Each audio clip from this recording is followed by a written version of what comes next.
Hey my lovelies paratha, आज कैसे हैं आप लोग। आई होप आप सभी अच्छे होंगे, स्वस्थ होंगे और मेरे स्टोरी लाइन को एंजॉय कर रहे होंगे। तो जो कोई भी मेरे चैनल पे नए आ रहे हो, प्लीज़ मेरे चैनल को लाइक शेयर सब्सक्राइब करना मत भूलिएगा। मेरी स्टोरी लाइन अगर आप लोग को पसंद आती है तो मुझे प्यारे प्यारे कमेंट्स करके मुझे अप्रिसिएट करना भी मत भूलिएगा। और हाँ, अगर मैं एक और बात क्लियर कर दूँ, ये नॉवल है। आप लोग क्यों भूल जाते हो, मैंने स्टार्टिंग में ही कहा था इसमें थ्रिल, सस्पेंस, थोड़ा सैडनेस, टॉर्चर ये सब ही देखने को मिलेगा। रोमांस बहुत कम होंगे, लेकिन अब हालांकि जब विंग वांगजी से फाइनली मिलेगा उसके बाद ही होगा, बट अभी तक तो मिले नहीं है ना। और दूसरी बात, ये फैन फिक्शन नहीं है जिसे मैं 20 चैप्टर बना के ख़त्म कर दूँ, 20 एपिसोड बना के ख़त्म कर दूँ। 5 में पिछड़ाया, 10 में मिलाया एंड 15 में बच्चे पैदा किए और फिर 20 में उसकी कंप्लीट फैमिली। तो ऐसा फ़ैन फिक्शन में ही हो सकता है। ये नॉवल है तो वो बहुत स्लो ही जाएगी, क्योंकि मैं इसमें बहुत सारा इमोशन ऐड करती हूँ और उसी वे में मैं एक्सप्लेन भी करती हूँ। आई होप जिनके ये डाउट्स थे ये क्लियर हो चुके होंगे। आई होप आप लोग माइंड नहीं करेंगे। और हाँ, अगर आप लोग को फ़ैन फिक्शन सुनना है तो get child by my omega, ये थोड़ा फ़नी कॉमेडी से भरा हुआ, थोड़ा टॉर्चरेबल, थोड़ा नटोरियस, मतलब उसमें हर चीज़ है, हर चीज़ मैंने सब कुछ उसमें डाल रखा है। तो उसे सुनो, मज़ा आएगा। वो फ़ैन फिक्शन है और वो स्लो तो नहीं कहूँगी, फास्ट भी नहीं कह सकती, लेकिन हाँ ठीक ठाक जाएगा, तो आप लोग उसे एंजॉय कर सकते हो। ओके ना। तो जैसा कि लास्ट पार्ट में हमने देखा था, वांगजी को होश आ गया था और वो बहुत गुस्सा कर रहा था यालनी पर। वो उसका गला भी दबा चुका था और वो एक ही सवाल कर रहा था, मुझे बताओ कि विंग कहाँ है, मुझे जानना है विंग कहाँ है, मेरा बेबी कहाँ है। और वो ये सब चीज़ें कर रहा था। तभी डॉक्टर आते हैं और उसे वापस से बेहोश का सुई जो दे देते ताकि उसकी बॉडी स्थिर हो जाए और उसे बेड पर फेंक दिया जाता है। उसके बाद यालनी वापस से सारी रिपोर्ट को चेकआउट करती है और डॉक्टर को बोल देती है कि वो अल्फ़ा ओमेगा स्पेशलिस्ट डॉक्टर है तो वो हैंडल कर लेगी। उसके बाद वो सी चेन के पास आकर के बताते हैं कि ये तुम्हारा भाई बहुत ज़्यादा उग्र होता जा रहा है, रावण बनता जा रहा है, रावण, इसे संभालना होगा वरना ये सबके लिए डेंजर तो होगा ही, किसी को हार्म कर सकता है बहुत बुरी तरीके से। और वहीं दूसरी तरफ विंग जो कि पेरिस पहुंच गया था, उसे इमरजेंसी में सब कुछ करके उसे नॉर्मल वार्ड में शिफ्ट कर दिया गया था। उसका पूरा 12 घंटा भी उसका भी बीत चुका था और वो अब धीरे धीरे होश में आ रहा था। शाम का वक्त था, 7 बज रहा था। वो अपनी आंखों को ओपन करता है, उसके सामने हर चीज़ डबल ट्रिपल दिख रही थी, क्योंकि उसके विजन इतना ज़्यादा ब्लर था अभी कि उसे कुछ भी समझ नहीं आ रहा था। ओनली फॉर घड़ी के टिक टिक टिक टिक टिक टिक टिक टिक और गाड़ियों की आने जाने की साउंड्स। वो जिस हॉस्पिटल में था वहाँ का जो स्मेल होता है ना, हॉस्पिटल्स वाली दवाइयों वाली स्मेल्स, ट्रक्स वाले स्मेल्स, वो सभी वो इनहेल कर रहा था और वो अपने बॉडी को हिलाने का ट्राई कर रहा था। बागल में बैठा हुआ मिस्टर इवान और नी हैसंग दोनों पैनिक करते हुए उसके पास आते हैं और बोलते हैं, जान जान तुम, सॉरी विंग विंग, क्या तुम ठीक हो। विंग को उसकी आवाज़ बहुत इको की तरह लग रही थी, जैसे हैवी साउंड नहीं होते हैं उस तरह से विंग के कान में उन दोनों के साउंड जा रहे थे। धीरे धीरे करके विंग अपनी आइज़ को ओपन करता और कहता है, मेरा बेबी बेबी मेरा बेबी मेरा बेबी मेरा बेबी। अब वो एक ही बात को चैंट कर रहा था। तो नी हैसंग कहता है, विंग सब ठीक है, तुम्हारा बेबी ठीक है, तुम ठीक हो, सब ठीक है, बेबी बच गया है, विंग बेबी बच गया है।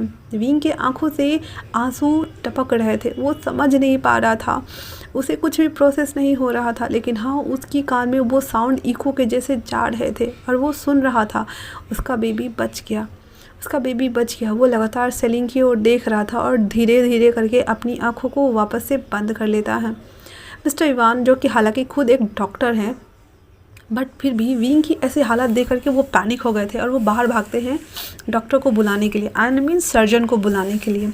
इधर नी हैसंग भी बार बार विंग को चेक कर रहा था। थोड़ी ही देर में सर्जन अपनी पूरी टीम के साथ आते हैं और वो डॉक्टर इवान और सब चेक करने लगते हैं। नी हैसंग एक साइड जाके खड़ा हो जाता है। चेक करने पे जो डॉक्टर सर्जन थे वो बताते हैं, परेशानी वाली कोई बात नहीं है, ब्लड लॉस हुआ है जिस वजह से इनका ये हालत हो रहा है और हमने एनेस्थीसिया दिया है ना, तो ऐसे ही इनकी बॉडी वीक रहेगी और हमें इन्हें फुल अंडर ऑब्जर्वेशन में रखना होगा। और दूसरी बात, इन्हें चोट लगी है तो बेबी उल्टा है और हमें पूरा ध्यान रखना होगा जब तक कि बेबी बर्थ नहीं ले लेता। अगर हमने थोड़ा सा भी कुछ किया तो इनकी बेबी को बहुत दिक्कत होने वाली है। नी हेसंग रोते हुए आता है और कहता है नहीं नहीं, विंग का यहीं रहेंगे और जब तक बेबी नहीं हो जाता सब यहीं रहेंगे हम इसी हॉस्पिटल में। मैं गको को कॉल लगाता। डॉक्टर युवान कहते हैं ठीक है। और जो नी हेसंग था वो बाहर चला जाता है क्योंकि 1 महीने और होना और बच्चे आना है ना अभी। वो सभी चीज़ों को बताने के लिए अपने भाई को बाहर चला जाता है। उसका भाई भी हर चीज़ का अरेंज कर देता है। इधर जो विंग था उसके लिए हर चीज़ अरेंज कर दी गई थी 1 महीने के लिए, जब तक कि वो बेबी बर्थ ना दे दे। और वो वहीं हॉस्पिटल में ही रहने वाला था, साथ में डॉक्टर युवान भी। और वहीं दूसरी तरफ अभी इन सभी चीज़ों का पूरे 1 महीना हो चुका था और वांग जी अभी जस्ट विंग के मॉम के मॉर्जरी के पास, मॉर्जरी नहीं बोलते यार, जहाँ लाशें दफनाई जाती है ना, कब्रगाह, हाँ वहाँ उसकी मॉम के जो थी ना, विंग के मॉम के, वहाँ पे बैठा हुआ था। उसके हाथ में एक बुके था। वो बुके को उसकी मॉम के उसके ऊपर रखता है एंड देन कहता है आई एम सॉरी। और एकदम रूड होके बोल रहा है आई एम सॉरी, मैं नहीं जानता कि आपका बेटा कहाँ है, बट हाँ मुझे इतना पता है कि मेरे बेबी दोनों सही सलामत है और मेरा हस्बैंड भी, सॉरी मेरा ओमेगा भी। और दूसरी टाइम है जब वांग जी ऐसा बोल रहा था। और उसके बाद वो कहता है आई प्रॉमिस यू, मैं उसे ढूंढ के वापस चाइना ज़रूर लाऊंगा और हाँ साथ में अपने बच्चे को भी। इतना बोलता है और वो वहाँ से खड़ा होता है, अपने ऊपर एकदम ब्लैक गॉगल्स डालता है और वो सीधे अपनी कार में आता है। जो ड्राइवर था वो कार को डोर को ओपन करता, वो वहाँ बैठ जाता है और वो घर आते हैं। सीजन आके उससे पूछता भी है वांग जी तुम कहाँ से आ रहे हो। वांग जी चश्मा उतार के एक कोल्ड गेज देता है अपने भाई को और कहता है सारी प्रिपेयर हो गई है ना, तो मैं जाता हूँ यहाँ से। इतना बोल करके वो अपने कमरे में चला गया। वहीं वेंचिंग और सीजन अभी भी वहीं खड़े थे। वेंचिंग सीजन के पास आते हुए बोलती हैं पिछले 1 महीने से इसने बिना काम के एक वर्ड भी एक्स्ट्रा नहीं कहा है। ये दिनों दिनों और भी ज़्यादा कोल्ड होता जा रहा है। क्या इसका इतना कोल्ड बने रहना सही होगा? सीजन मुझे डर लगता है कभी कभी इससे, क्या ही होगा पता नहीं। और मैं क्या कर सकती हूँ मुझे वो भी पता नहीं। इतना बोल करके दोनों वहाँ बैठ जाते हैं। वहीं जो वांग जी था वो अपने रूम से एक सूटकेस लेता है और बाहर आता है। बाहर आने के बाद उसे ड्राइवर को दे देता है। देने के बाद कहता है तो मैं जा रहा हूँ। इतना बोल करके जो वांग जी था उस घर से बाहर निकल आता है, कार में बैठता है। फिर वो एक अपार्टमेंट में आता है और आने के बाद उसको डोर को ओपन करता है। जैसे ही ओपन करता है वो वहाँ जाता है और मतलब वो वांग जी का ही अपार्टमेंट था जहाँ पहले वो विंग को लेके आया था। ओपन करता है और अपने रूम में जाता है जहाँ वो एक नज़र उस पूरे रूम को देखता है एंड देन वापस आता है। फिर आने के बाद वो अपना फ़ोन निकालता है और कहता है ठीक है मैं आ रहा हूँ। इतना बोल देता है वो वहाँ से निकल जाता है फ़्लाइट लेने के लिए, क्योंकि आज उसकी मीटिंग है और वो पेरिस जाने वाला है। वहीं दूसरी तरफ उसके जाने के बाद वेंचिंग जो थी वो यानली को कॉल कर देती है कि वो पेरिस जा रहा है। क्या होगा जब उन दोनों का आमना सामना होगा? तो यानली बता देती है अभी तक तो कुछ भी नहीं हुआ है ना, हम आगे भी ऐसा कुछ नहीं होने देंगे। और मैं डॉक्टर युवान को कॉल करके बता देती हूँ कि वो वहाँ आ रहा है तो वो विंग पे नज़र रखे और गलती से भी कहीं वो विंग से ना टकरा जाए, इसका पूरा ध्यान रखे। ऐसा बोल करके यानली फ़ोन काट देती है। तो अब मैं थोड़ा फ्लैशबैक जाती हूँ। जब वांग जी को होश आया था वो भी 3 दिन बाद वापस से, जब वो सुई लगाया गया था उसे, वो सो गया था। होश में उठता है वापस से यानली पे चिल्लाना शुरू कर देता है। तो बाबा जो थी वो बहुत ज़्यादा रो रही थी और ईवो के पैर पकड़ के उसको और रोना शुरू कर देती। कहती है गगा गगा मैं सीजे से बहुत प्यार करती हूँ, आप ऐसा कैसे कर सकती हैं? अगर आपने सीजे को कुछ भी किया तो मैं इस घर को छोड़ के चली जाऊँगी, मैं आप सबको छोड़ के चली जाऊँगी। मैं सीजे के बिना नहीं रह सकती। ये मेरी अल्फा है और मैं मैं नहीं रह सकती, प्लीज़ प्लीज़ गग्गा, प्लीज़ प्लीज़ प्लीज़। वो बहुत बैक करता है। वांगजी तो बहुत गुस्सा था और वो ऐसे ही उसका नरटी दावे हुए था, उसको छोड़ देता है और वो सीधे वेंचिंग के ऊपर जाती है। वेंचिंग उसे संभालती है और वो वापस अपने गले को पकड़ी हुई थी और उसे बहुत गुस्सा आ रहा था। यानली वापस आती है और एक थप्पड़ खींच के वांगजी को लगाते हुए कहती है, तुम इंसान कहलाने लायक नहीं हो। पहले तुमने मेरे भाई को टॉर्चर किया और अब तुम मुझे हरास करने की कोशिश कर रहे हो। हाँ, तुम्हें पता है तुम्हारे बॉडी के अंदर, वो उसके पोक करते हुए उसको बोल रही थी, किसका ब्लड है? मेरे भाई का। उसका एहसान मानने के बजाय तुम मुझ पर चिल्लाए जा रहे हो। जाते जाते भी उसने तुम्हें अपना ब्लड देखे गया, अब वो इस दुनिया में नहीं है। जैसे ही यानी ये वर्ड बोलती है, वांगजी एक उंगली ऐसे उठाते हुए कहता, डोंट डोंट, आगे मत कहना कि वो मर गया है, क्योंकि मैं जानता हूँ वो जिंदा है और मैं उसे ढूंढ के रहूँगा, चाहे कुछ भी हो जाए। Do you understand? ओके, मैं उसे ढूंढ लूँगा। So don't talk nonsense. और हाँ, वन मोर थिंग, तुम लोग ये जो प्रिटेंड कर रहे हो ना कि नहीं पता है कि विंग कहाँ है, मैं खुद ढूंढ लूँगा, इसलिए प्लीज़। फिर वो बाबा को उठाता और कहता है, तुम क्या सच में इसे पसंद करती हो? और वो यानली को घूर के देख रहा था। रुई अभी भी बहुत रो रही थी और वो शॉकिंगली बोलती है, मैं मुझे बहुत चाहती हूँ। आई एम सॉरी कक्का, really sorry, please please please, I am sorry, but मैं सीजे के बिना नहीं रह सकती कक्का। और अगर आपने ऐसा कुछ भी करने की कोशिश की तो मैं अपने आप को हॉट कर दूँगी। ऐसा बोल के वो रो रही थी। वांगजी उसे गले लगा लेता है और उसे सोप कराने लगता है। यानली को घूर के देख रहा था। अभी जिस तरह से वांगजी यानली को घूर रहा था, ये देख करके सिचेन और वेंची दोनों कांप गए थे। यानली भी डर गई थी, क्योंकि इस समय वांगजी अभी इंसान कम शैतान ज़्यादा दिख रहा था। उसका वो जो ऑरा था वो एकदम ब्लैक हो गया था। वो डार्क एंड ऑरा के साथ में वो तीनों को घूर रहा था। और फिर वापस से बाबा को सोप करते हुए कहता है, ठीक है, तुम चाहो तो इसके साथ रह सकती हो, बट मेरी एक कंडीशन है। और वो फिर बोलता है, जब तक तुम्हारी पढ़ाई पूरी नहीं हो जाती तुम ओनली फॉर उससे मिल सकती हो और कुछ भी नहीं, है ना बाबा? बाबा भी हाँ में मुंडे हिला देती है। उसके लिए इतना ही काफ़ी है कि वो सीजे के साथ रह सकती है। उसके बाद वो दोनों लिव इन में रह रहे थे और यानली कुछ भी होता था तो उसके लिए एंटीडोट यानली ही बनाती थी, क्योंकि उस ब्लड से हज़ारों सेल्स बनाए जा सकते थे। तो उसने दिया था और वापस से जब वो वांगजी के बॉडी में पुट इन किया गया था तो यानली ने वापस ले लिया था एंटीडोट बनाने के लिए, और महीने में एक बार उसे देना रहता था। तो उसके खाने में या फिर कॉफ़ी में डाल करके और वेंचिंग उसे दे दिया करती थी। तो इस तरह से वो ठीक रहता था, उसके अंदर का जानवर बाहर नहीं आता था और फ़िलहाल से वो नॉर्मल था। तो जैसे ही गया वो मतलब ये बातें होती है फ़ोन पे और वो कहता है, ठीक है, मैं डॉक्टर युवान को बोलती हूँ हर चीज़ ठीक रखने के लिए, ताकि वो उनका आमना सामना कहीं ना हो।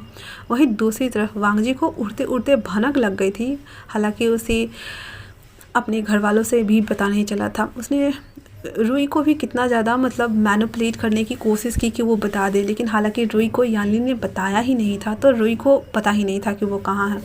न्यू हेसंग ने भी कभी उसे कांटेक्ट करने की कोशिश नहीं की, क्योंकि जानते थी कि अगर रुई को पता चला तो वांगजी पता को लगा ही लेगा किसी न किसी तरह से। तो उसने रुई से कभी कांटेक्ट किया ही नहीं इन 1 महीनों में।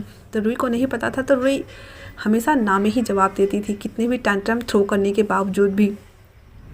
लेकिन वांगजी ने पूरा जन्म कुंडली वापस से निकाला था विंग का, जिसमें उसे पता चला था कि विंग की मॉम जो फैंसिंग है उसके फादर की मतलब बहन लगती है। यामिन की फैंसिंग उसके अंकल का बेटा हुआ, तो वो विंग का भाई हुआ। और यानली और जो यांगचेंग है वो भी विंग के भाई हुए, क्योंकि विंग के फादर यानली के फादर है उनके भाई थे। और इस तरह से उसने पूरा खोज खबर पूरा निकाल लिया हुआ था। और विंग किस तरह से 5 साल के बाद वो घर से बाहर रहा था और अपनी मॉम के साथ सर्वाइव किया, और न्यू मुंजे ने उन्हें सपोर्ट किया था, क्योंकि वो उनकी मॉम को जानते थे, क्योंकि वो जूनियर स्टूडेंट रह चुके थे कॉलेज के टाइम में।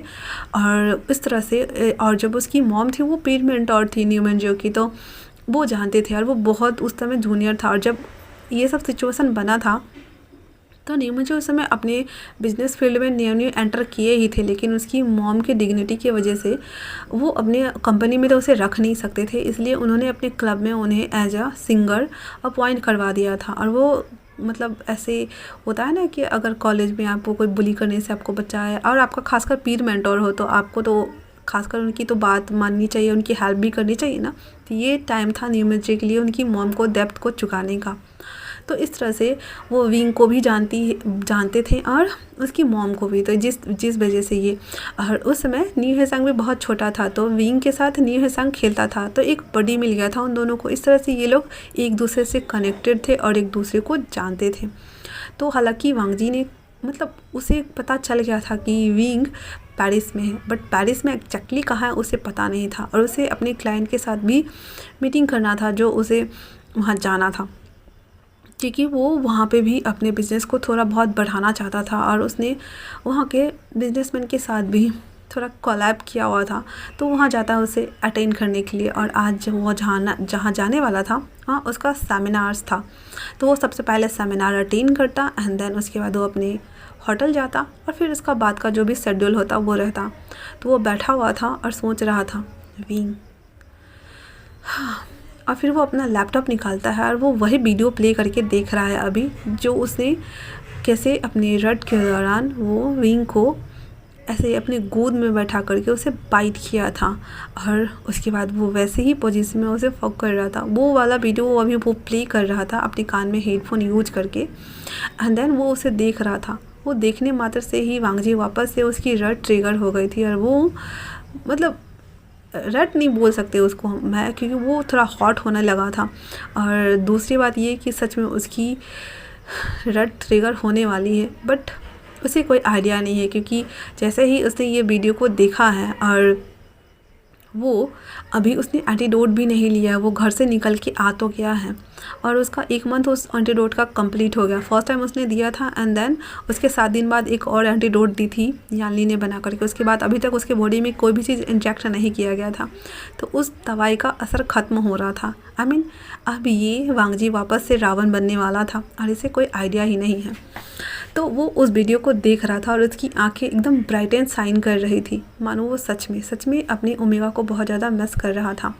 वो हालांकि चाइना में थे तो उसका इमोशन को वो कुछ भी फील नहीं कर पा रहा था, क्योंकि कनेक्शन कट हो गया था। क्योंकि यानली ने जो एंटीडोट बनाया था उसमें उसने उसकी इमोशन को दबा दिया था। जो भी उसके अंदर फीलिंग डिज़ायर डेवलप हो रही थी विंग को लेकर के, वो सबको उसने दबा दिया था। क्योंकि जब वांगजी पैनिक करता था तो कैसे रावण बन के सबको गला ही दबाता था, खासकर यानली का, उसका नट्टी दबा के उसको तो फेंक ही देता था। इसलिए यानली ने कहा जाओ मैं तुम्हारे सारे इमोशन का सत्यानाशा ही कर देती हूँ, ना रहेगा ना बचाओगे किसी की।